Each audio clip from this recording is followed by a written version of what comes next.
जी दिनेश जी। जी, ये आपने कुछ तथ्य बड़े अच्छे रखे हैं। वैसे मैं आज सुबह मेरा एक एपिसोड आया था, दर्शक मित्रों देखना मत भूलिए। कर्नाटक में 224 में से 48 स्थान ऐसे हैं जहाँ पर भारतीय जनता पार्टी या तो तीसरे स्थान पर रही है या चौथे स्थान पर रही है और 20 स्थानों से अधिक जगह पर उनकी ज़मानत भी ज़ब्त हुई है, ये भी मत भूलिए। यहाँ पे ये भी मैं आपको बता दूँ कि जालंधर के बाईपोल में, संसद के बाईपोल जिसमें आम आदमी पार्टी जीती है, वहाँ भी भारतीय जनता पार्टी की ज़मानत ज़ब्त हुई है।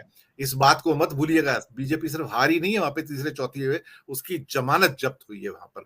तो मैं ये आपको इन्फॉर्म कर दूं यानी कि सूरज किसी का चमक रहा है और किसी का अपने संध्या काल में आ रहा है। विवेक देश पांडे जी, आप राजनीति को बहुत नजदीक से देखते हैं।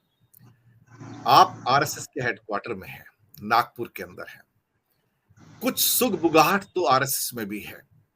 अब मुझे नहीं मालूम वो कैसी सुगबुगाहट है, लेकिन बेचैनी भी है उनके अंदर, घबराहट भी है। शायद उन्हें भी आने वाले वक्त का कुछ एहसास होना शुरू हो गया है कि चीजें उतनी नियंत्रण में नहीं है जितनी दिखाई दे रही हैं और मोदी के आने के बाद जो एक्सट्रीम पोलराइजेशन है उस पर भी फर्क पड़ा है और जो बाहर जो हमारी छवि थी उस पे भी क्षरण हो रहा है, उस पे भी ह्रास हो रहा है। आप पूरे परिदृश्य को कैसे देखते हैं और राहुल की 10 दिन की यात्रा का इतना डर क्यों है? विवेक जी।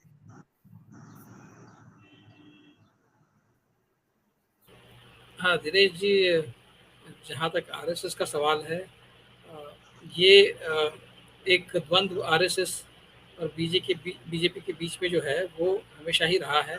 हालांकि सतह पर हमको ये दिखता है कि बिल्कुल आरएसएस मोदी जी के पीछे पूरी ताकत के साथ खड़ा है, लेकिन आरएसएस का ऐसा होता है कि आरएसएस जो दिखाता है वैसा अंदर होता है, वो उसी उसी तर्ज पर वो कुछ अंदर भी सोच रहा होता है।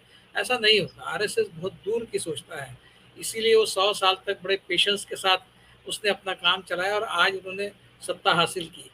ये बात अलग है कि जिस जिस व्यक्ति के हाथ में उन्होंने सत्ता दी, आज शायद उनको इस बात का कुछ अंदेशा धीरे-धीरे हो रहा है कि भई अगर इनके हाथ में और सत्ता रही, तो जो 100 साल की हमारी मेहनत है, वो कहीं आगे नहीं जाएगी, उसका कुछ फ़ायदा नहीं होगा। जो हम सोच रहे थे कि 2047 तक इस देश में हमारी सत्ता बनी रहेगी और स्वतंत्रता के 100 जो वर्ष है वो आरएसएस प्रणीत सरकार के सत्ता में रहने के समय होगी। तो ये शायद उनका जो ख्याल था, उनका जो एक सपना था, वो कहीं पूरा होता हुआ उनको दिखाई नहीं दे रहा है।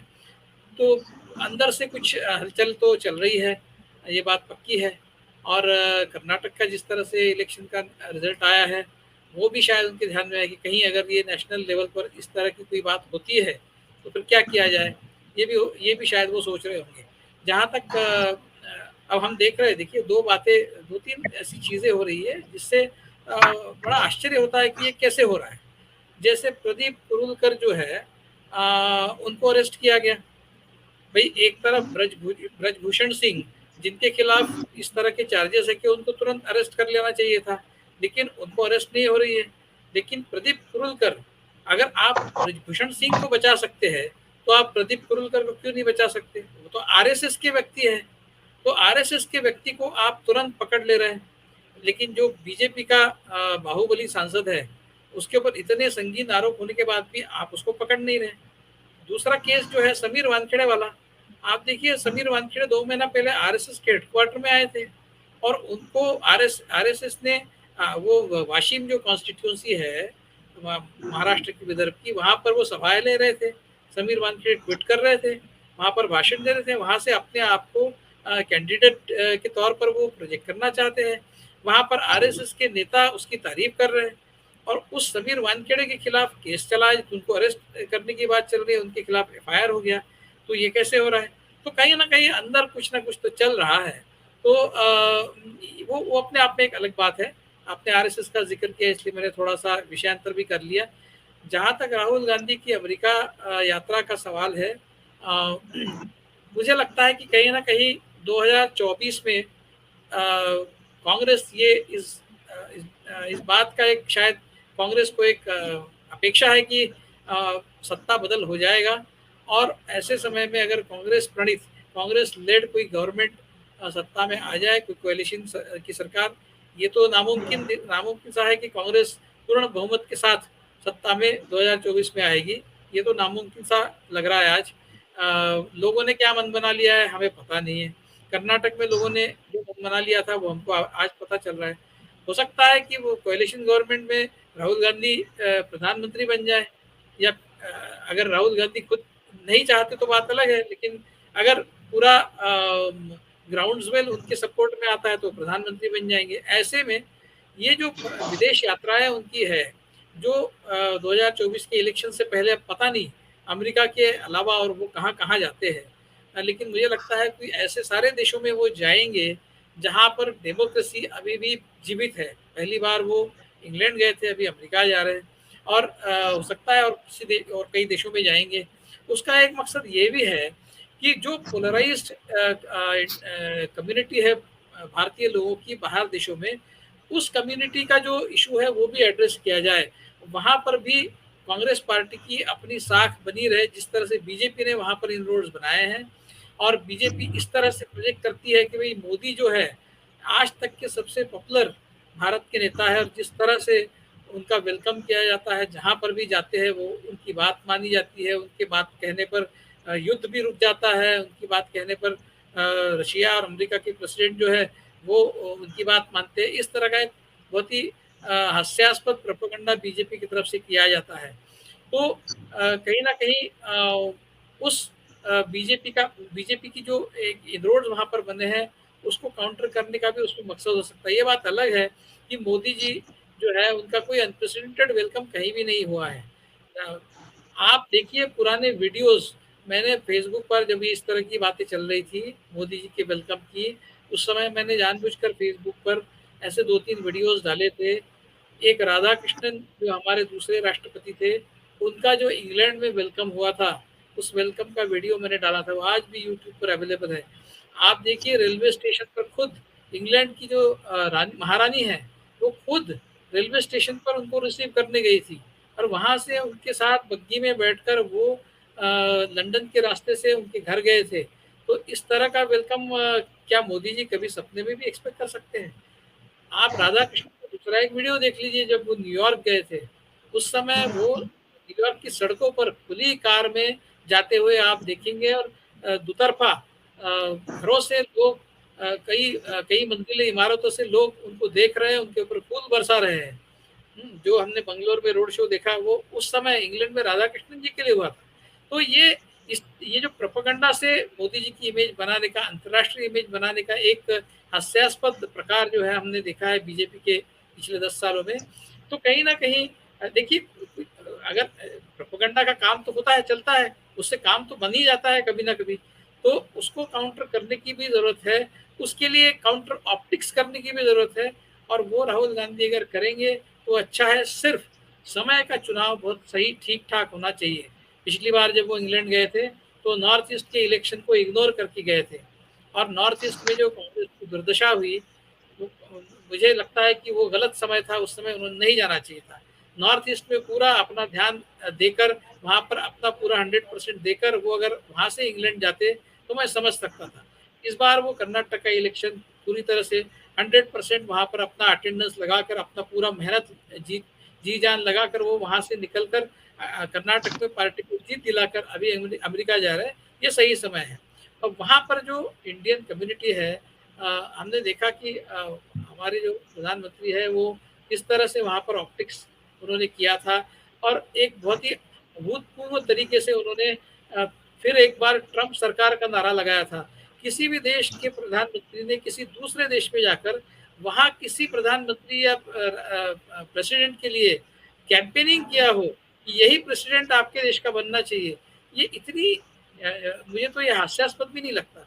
ये मूर्खतापूर्ण बात है कि भाई आप किसी दूसरे देश में जाके किसी वहाँ के प्रेसिडेंशियल कैंडिडेट का कैंपेन करते हैं, तो उसके बावजूद अगर बाइडन और उनकी पार्टी उनके साथ अच्छे संबंध बना के रखती है तो वो वहाँ का पॉलिटिकल कल्चर है।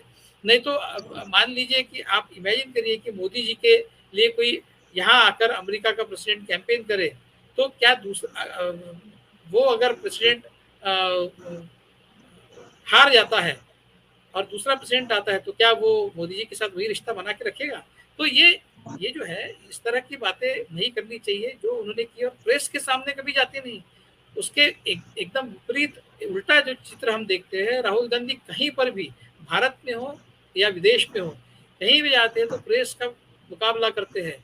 पहली बार जब प्रधानमंत्री इंग्लैंड गए थे, उस समय एक एक शायद एक ही जॉइंट प्रेस कॉन्फ्रेंस उस समय के प्रधानमंत्री के साथ उन्होंने किया था, और उसमें जब उनको गुजरात के ऊपर सवाल पूछा गया, गुजरात राइट्स के बारे में, तो उसके बाद से प्रधानमंत्री ने जॉइंट प्रेस कॉन्फ्रेंस करनी ही बंद कर दी, और प्रेस से बिल्कुल मुंह मोड़ लेते हैं। क्या आपने खाना खाया? इस तरह का सवाल वो प्रेस से पूछते हैं और प्रेस को नीचा दिखाने की कोशिश करते हैं। राहुल गांधी ने भारत में ऐसा नेतृत्व भी है जो प्रेस के साथ बात करता है, भारत में ऐसा नेतृत्व भी है जो इंटेलेक्चुअल्स के साथ में डिबेट कर सकता है। ये चित्र भारत का विदेश में फिर से बन जाए, इसकी कोशिश राहुल गांधी कर रहे हैं, बहुत अच्छी बात है। और वो उस यात्रा में सफल होना इसलिए भी ज़रूरी है कि कल जाकर अगर 2024 में सत्ता परिवर्तन भारत में होता है, तो उस समय पश्चिम में ऐसे किसी लीडर के बारे में एक साख बन जाए भारत के, कि पश्चिम के जो डेमोक्रेटिक कंट्रीज है उनको एक आशा का किरण नजर आए कि भारत में आज भी लोकतंत्र जिंदा है, और ऐसे नेता है जो लोकतंत्र के जो प्रिंसिपल्स है उसको लेकर चलने वाले नेता है, और ऐसी छवि उनकी वहां पर बन जाए, ये बहुत अच्छी बात है। सिर्फ एक काम होना चाहिए कि उन्हें इस तरह का कोई भी कंट्रोवर्शियल स्टेटमेंट वहां नहीं करना चाहिए जिसका फायदा बीजेपी इलेक्टोरली यहाँ पर उठाने की कोशिश करे। वो अपनी बातों में बहुत संभल के बात करे, कहीं भी बीजेपी को कोई मौका न दे। ये बात अलग है कि वो कितना भी बच जाए, कितना भी अच्छे से बात करे, तो मोदी कहीं ना कहीं, मोदी और उनकी पार्टी कहीं ना कहीं से उसका अनर्थ करके उसका कैंपेन करेगी। लेकिन शब्दों का चयन सही हो, इसका ध्यान राहुल गांधी रखे, और इस यात्रा को इंग्लैंड की यात्रा से और ज़्यादा सफल वो कैसी रहे, इसका वो एक उदाहरण प्रस्तुत करे। दूसरी बात ये भी है कि वहाँ जो फ्रेंड्स ऑफ बीजेपी वाले काम करते हैं, वो भारत का नाम नीचा करने का काम कर रहे हैं, ऐसा मैं समझता हूँ। अगर आप अमेरिका में 30-40 साल से बसे हैं, आप अगर वहाँ के नागरिक हैं, तो आपकी लॉयल्टी उस देश के साथ होनी चाहिए। लेकिन आपकी लॉयल्टी अगर हिंदू राष्ट्र के साथ है, तो आप हमारे ही देश में बसे मुसलमानों को सवाल पूछते हैं, उनसे सवाल पूछते हैं कि भाई आपकी लॉयल्टी पाकिस्तान के साथ है, जबकि ऐसा कुछ है नहीं, और आप वहाँ पर हिंदू राष्ट्र का काम करते हैं, और आप मुसलमानों को सिखाते हैं कि देश के साथ लॉयल्टी किस तरह से होनी चाहिए। क्या आपकी लॉयल्टी वहाँ जो बसे भारतीय है, क्या आपकी लॉयल्टी अमेरिका के साथ है, या फिर आपकी लॉयल्टी हिंदू राष्ट्र के साथ है, भारत के साथ है? वहाँ के नागरिक बने बैठते हैं आप, वहाँ की खाते हैं और काम हिंदू राष्ट्र का करते हैं। इस बात को भी वहाँ पर पुरजोर तरीके से राहुल गांधी ने उठाना चाहिए, ऐसा मुझे लगता है।